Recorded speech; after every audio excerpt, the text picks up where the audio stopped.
Il y a quelqu'un à l'intérieur? À Kingston, en Jamaïque, commence l'histoire de Grace Campbell, une jeune femme au destin particulier. Grace a 26 ans. Elle est belle, au regard doux, et son sourire révèle un cœur plein de bonté. Elle travaille comme infirmière au Kingston Public Hospital, où elle soigne les malades avec patience et compassion. Madame, je suis l'infirmière. Je suis passée voir comment vous allez.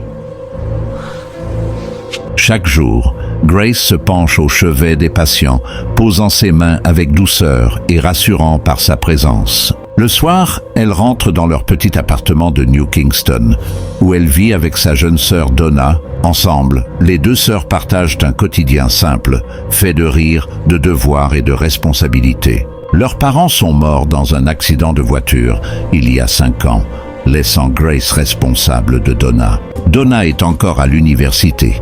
Elle étudie avec zèle pour devenir enseignante. Pour payer le loyer et les études de Donna, Grace accepte de longues journées et des gardes doubles à l'hôpital. Chaque dimanche, elles se rendent à l'église pentecôtiste Mount Zion, où Grace puise force et réconfort.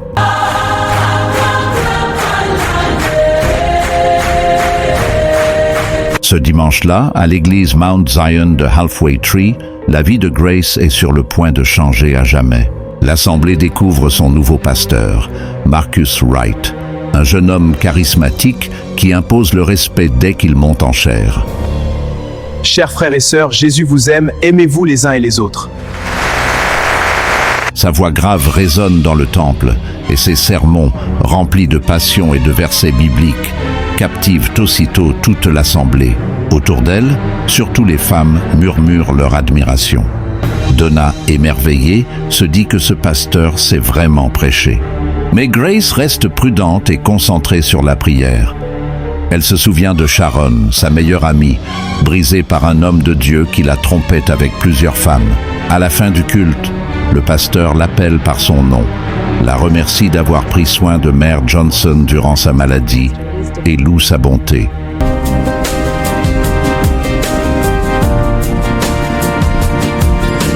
Dès ce jour, il lui accorde une attention particulière, l'invitant à l'aider dans l'organisation des programmes et à prier pour les malades.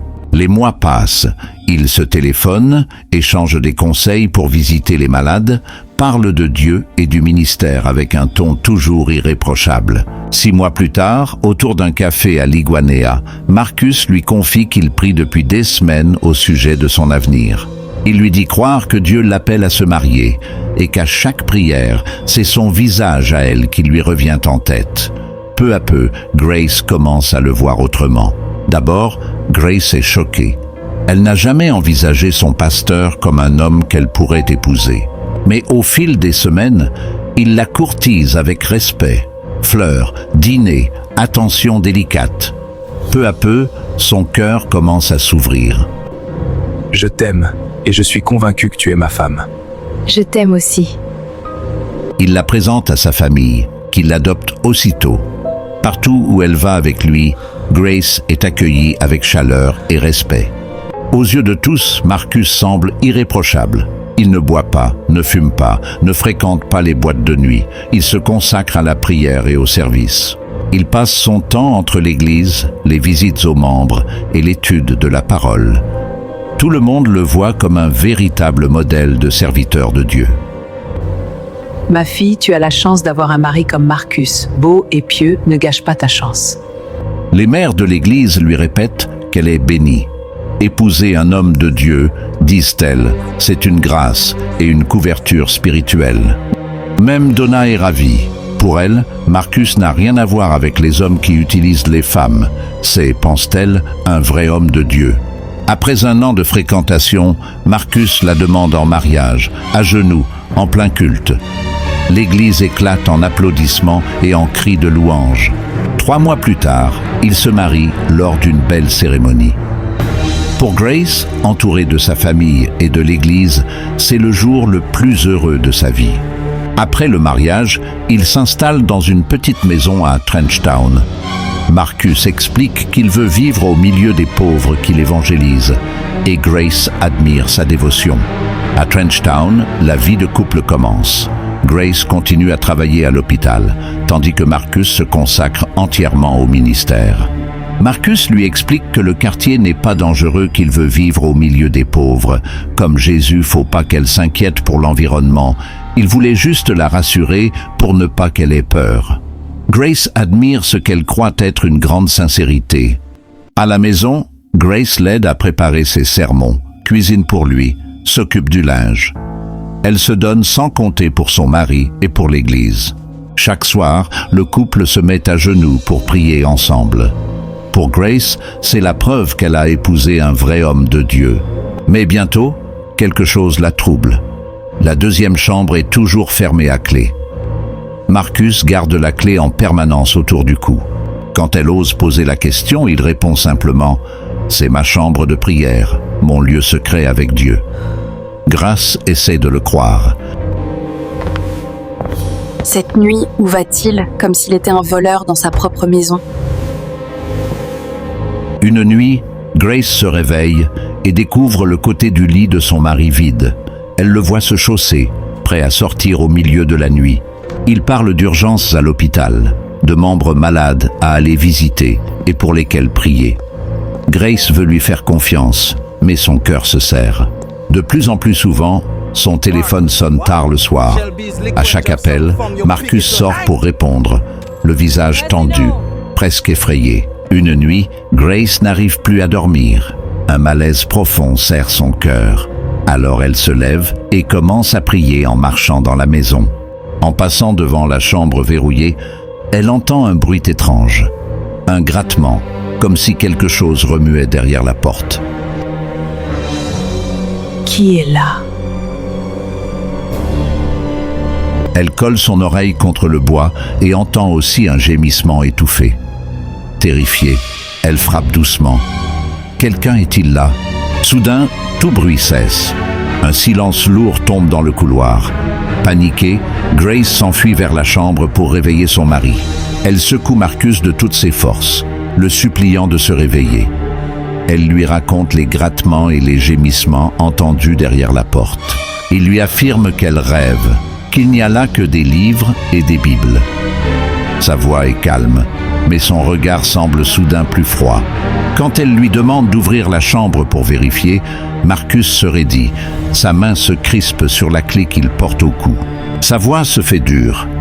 Il lui ordonne de respecter son espace spirituel, lui rappelant qu'il est à la fois son mari et son pasteur. En apparence, Grace se tait et retourne se coucher. Mais au fond d'elle, quelque chose s'est brisé. Elle sent, plus que jamais, qu'un grave secret est caché dans cette maison. Aujourd'hui, je vais savoir ce qui se cache derrière cette porte. Le lendemain, alors que Marcus est à l'église, Grace prend une décision. Elle va découvrir, quoi qu'il en coûte, ce qui se cache derrière cette porte. Tremblante, Grace applique ce que son père lui avait appris enfant. Comment ouvrir une simple serrure. Chaque seconde la rapproche d'une vérité qu'elle redoute. Quand la serrure cède enfin, une odeur de pourriture lui saute au visage. Elle manque de vomir.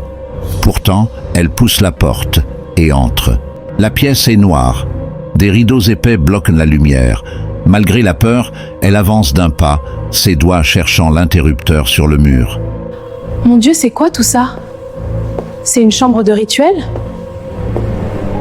Lorsque la lumière jaillit, son cri reste bloqué dans sa gorge. Ce n'est pas une chambre de prière. C'est un hôtel d'Obiya, dédié à la magie noire et à la mort. Sur la table, des ossements humains, des crânes, des vêtements déchirés et des photos transpercées d'épingles racontent l'histoire silencieuse de plusieurs victimes. Le monde de grâce s'effondre. L'homme qui prêchait Jésus chaque dimanche est en réalité un serviteur des ténèbres, caché derrière un costume de pasteur. Alors, elle voit un grand sac en toile dans un coin qui bouge faiblement. Son cœur se serre.